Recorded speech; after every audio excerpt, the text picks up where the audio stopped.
सुबह की हल्की ठंडी हवा में करीना अपनी बालकनी में खड़ी थी। हाथ में गर्म चाय का कप और आंखों में एक अजीब सी उदासी थी। उसकी शादी को एक साल हो चुके थे, लेकिन उसका दिल अब भी अपने पहले प्यार लवकुश की यादों में खोया रहता ही थी।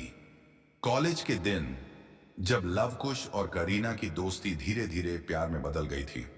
लवकुश हमेशा कहता था, हमेशा साथ रहेंगे चाहे कुछ भी हो जाए। पर वक्त ने ऐसा खेल खेला कि दोनों बिछड़ गए। करीना की शादी परिवार की मर्जी से हो गई और लवकुश किसी और दुनिया में चला गए। आज ऑफिस से निकलते समय करीना की कार रेड लाइट पर रुकी। तभी उसकी नजर सामने वाली कार में बैठे एक शख्स पर पड़ी। उसकी धड़कन तेज हो गई।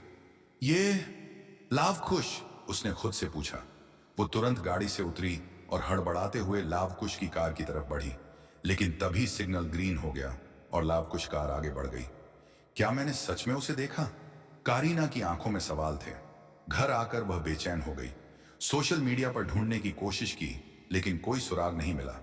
अगले दिन ऑफिस में भी वह खोई खोई रही। तभी उसके फोन पर एक अनजान नंबर से मैसेज आया, क्या मैं तुमसे मिल सकता हूं? करीना का दिल जोर जोर से धड़कने लगा। यह लवकुश हो सकता है। उसने हिम्मत जुटाकर जवाब दिया, कौन है आप, जिसे तुमने कल सड़क पर देखा था?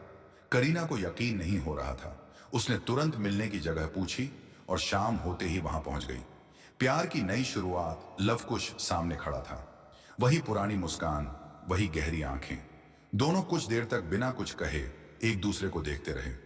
फिर करीना ने कहा, कैसे हो लवकुश? करीना की आंखें भर आईं। तुम अचानक कहां गायब हो गए थे? लवकुश ने एक गहरी सांस ली। तुम्हारी शादी के बाद मैं बहुत दूर चला गया था, पर तुम कभी दिल से गई ही नहीं। लवकुश की आंखें नम हो गईं। दोनों देर तक बातें करते रहे, लेकिन दोनों जानते थे कि अब सब कुछ बदल चुका है। शाम ढल चुकी थी। जाने से पहले लवकुश ने कहा, कुछ लोग प्यार में साथ नहीं होते, लेकिन प्यार कभी खत्म नहीं होता। करीना मुस्कुराई। शायद यही सच्चा प्यार होता है, बिना शर्त, बिना किसी उम्मीद के। लवकुश चला गया, लेकिन इस बार करीना के दिल में कोई दुख नहीं था।